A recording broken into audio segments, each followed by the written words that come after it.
Hello friends, स्वागत है आप सभी का हमारे यूट्यूब चैनल मैथ मर्चेंट पे।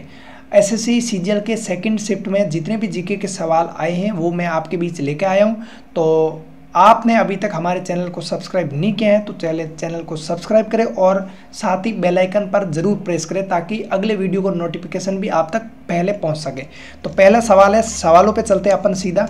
पहला सवाल आपका आया था, ज्योतिबा फुले ने गुलामगिरी पुस्तक की जो गुलामगिरी पुस्तक ज्योतिबा फुले के द्वारा लिखी गई थी किस भाषा के अंदर लिखी गई?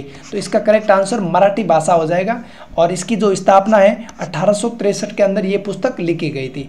नेक्स्ट सवाल आया था, अब्दुल करीम खान किस घराने से संबंधित है? तो अब्दुल करीम खान कौन सा घराना हो जाएगा दोस्तों? किराना घराना। और ये सवाल भी आगे आ सकता है कि हिंदुस्तान का सबसे पुराना घराना कौन सा हो जाएगा? ग्वालियर घराना इसका करेक्ट आंसर हो जाएगा। अगला आपसे पूछा था, त्वरण की SI मात्रक पूछी थी। तो त्वरण क्या होता? वेग बटे समय होता। वेग बटे समय होता। वेग होता मीटर पर सेकेंड इंटू समय हो जाएगा सेकेंड, यानी कि मीटर पर सेकेंड स्क्वायर इसका करेक्ट आंसर हो जाएगा। तो त्वरण की परिभाषा देख लीजिए, किसी वस्तु में वेग परिवर्तन की दर को त्वरण कहते हैं और इसका SI मात्रक क्या होता? मीटर प्रति सेकेंड स्क्वायर होता है। अगर मैं बात करूं त्वरण कौन सी राशि है, सदिश है या अदिश? तो त्वरण आपकी सदिश राशि हो जाएगी। अगला सवाल आया था, मौलिक अधिकार जब हमारे संविधान में जोड़ा गया तब उस समय भारत के प्रधानमंत्री कौन थे? तो दोस्तों इंदिरा गांधी उस समय हमारी प्रधानमंत्री थी। सरदार सवर्ण सिंह समिति की अनुशंसा पर 1976 में 42वें संविधान संशोधन द्वारा मौलिक कर्तव्य को जोड़ा गया था और जिसका उल्लेख संविधान के भाग 51A के अंदर है। जिसका उल्लेख संविधान के भाग 51A के अंदर है। नेक्स्ट सवाल आपसे पूछा गया था, CaOCl2 का रासायनिक नाम क्या है? तो इसका नाम होगा कैल्शियम ऑक्सीक्लोराइड या फिर कैल्शियम हाइपोक्लोराइड पे आप इसको बोल सकते हो। यदि आपको इसका सामान्य नाम पूछे तो इसका सामान्य नाम ब्लीचिंग पाउडर या फिर विरंजक चूर्ण इसका करेक्ट आंसर हो जाएगा। नेक्स्ट सवाल था दोस्तों आपका, किस राज्य ने इंदिरा गांधी शहरी रोजगार गारंटी योजना की शुरुआत की? तो राजस्थान में मुख्यमंत्री श्री अशोक गहलोत ने हाल ही में इंदिरा गांधी शहरी रोजगार गारंटी योजना की शुरुआत की, जिसके अंतर्गत शहर के गरीब लोगों को 100 दिन का रोजगार देने की बात कही गई है। तो यह इस सवाल का करेक्ट आंसर आपका राजस्थान हो जाएगा। नेक्स्ट सवाल आया था, मिशन कुशल कर्मी किस राज्य या केंद्र शासित प्रदेश के द्वारा शुरू की गई? तो इसका करेक्ट आंसर दिल्ली हो जाएगा। दिल्ली के शिक्षा मंत्री मनोज सिसोदिया जी ने कुशल कारीगरों के लिए ये योजना है जो शुरुआत की है। अगला सवाल था, निम्नलिखित में से कौन सा गुजरात का नृत्य नहीं है? तो आपको पता है गरबा ये तो गुजरात का नृत्य है, डांडिया भी गुजरात का है, भवई भी गुजरात का है, त्रिशूरपुरम नृत्य यहाँ पे करेक्ट आंसर हो जाएगा क्योंकि ये गुजरात का नहीं है। किस राज्य का है? ये केरल राज्य का नृत्य है। अगला पूछा गया था, भारत में अगस्त सितंबर में कौन सा त्यौहार मनाया जाता है? तो ओणम त्यौहार केरल में अगस्त सितंबर के महीने में मनाया जाता है, जो बहुत ही अच्छी तरीके से जो इसको भारत के अंदर केरल राज्य के अंदर स्पेशली मनाया जाता है। अगला आया था आपका, प्रथम यूथ ओलंपिक गेम कहाँ आयोजित किए गए? तो इसका करेक्ट आंसर हो जाएगा सिंगापुर 2010 के अंदर आयोजित किए गए थे। मतलब पुरानी जीके भी आ रही थी और भी करंट की जीके भी काफ़ी ज़्यादा आ रही है, इसकी ज़्यादा स्टैटिक बहुत ज़्यादा आपसे पूछा जा रहा है। अगला सवाल आया था, इंडिया हाउस की स्थापना किसने की थी? तो इसका करेक्ट आंसर श्यामजी कृष्ण वर्मा हो जाएगा।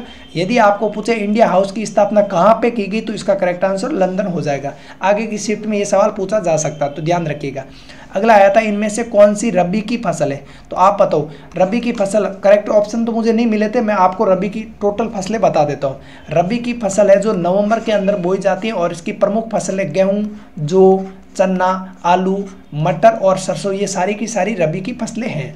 अगला सवाल आया था, 2019 मिलिट्री वर्ल्ड गेम कहाँ आयोजित किए गए? तो इसका करेक्ट आंसर क्या हो जाएगा? वुहान चीन के अंदर ये जो आयोजित किए गए थे। अगला सवाल आया था, 2003 में किस नृत्यांगना को पद्म भूषण अवार्ड से सम्मानित किया गया था? तो इसका करेक्ट आंसर पद्म सुब्रमण्यम हो जाएगा। अगला करेक्ट सवाल आया था आपका, उपराष्ट्रपति का कार्यकाल कितने साल का होगा? तो इसका करेक्ट आंसर कितना हो जाएगा? 5 वर्ष इसका करेक्ट आंसर हो जाएगा। उपराष्ट्रपति के बारे में और भी सवाल बन सकते हैं तो उस सभी को हम एक बार डिस्कस कर लेते हैं।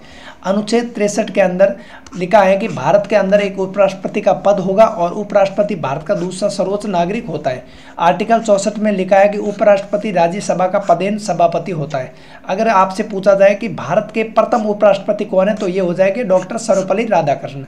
आर्टिकल 65 में लिखा है कि यदि राष्ट्रपति का पद रिक्त है तो उपराष्ट्रपति कार्यवाहक राष्ट्रपति के रूप में कार्य कर सकता है।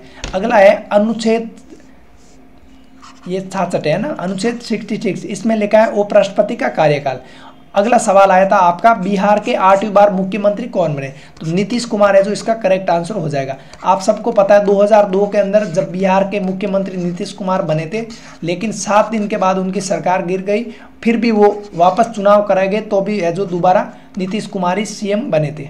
अगला आया था, वर्तमान में बिहार के राज्यपाल कौन है? ये सवाल आया नहीं था, ये सवाल बन सकता है भविष्य के एग्जाम में, तो मैंने यहाँ पे ऐड कर दिया। तो वर्तमान में बिहार के राज्यपाल कौन है? फागू चौहान इसका करेक्ट आंसर हो जाएगा। और राजधानी की बात करूँ तो ये हो जाएगी पटना। अगला है पंचवर्षीय योजना। ये आपका पेपर में आया था कि पहली पंचवर्षीय योजना का कार्यकाल पूछा था, तो कितना हो जाएगा? 1951 से 1956 तक हो जाएगा। इसके साथ साथ सभी योजनाओं को मैं लेकर आया हूँ।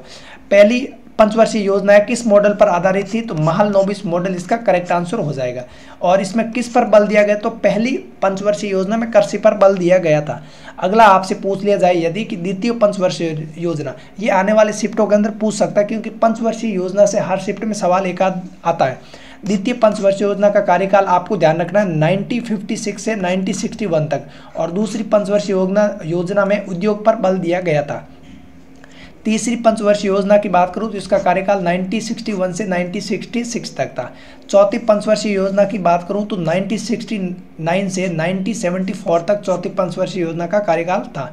और 1969 के अंदर 14 बैंकों का राष्ट्रीयकरण किया गया था इसी चौथी पंचवर्षीय योजना के अंतर्गत।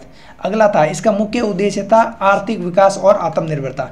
नेक्स्ट, 5वीं पंचवर्षीय योजना का कार्यकाल की बात करूं तो 1974 से 1979 तक था। और ये एकमात्र ऐसी पंचवर्षीय योजना थी जो अपना कार्यकाल पूरा नहीं कर पाई थी। और इसका मुख्य उद्देश्य था गरीबी उन्मूलन और आवासीय योजना। ये है जो आपका ध्यान में रखिएगा। चलिए, ये हो गए आपके एसएससी सीजीएल के सेकंड शिफ्ट के सारे सवाल। मिलते हैं नेक्स्ट वीडियो में अगली शिफ्ट के साथ।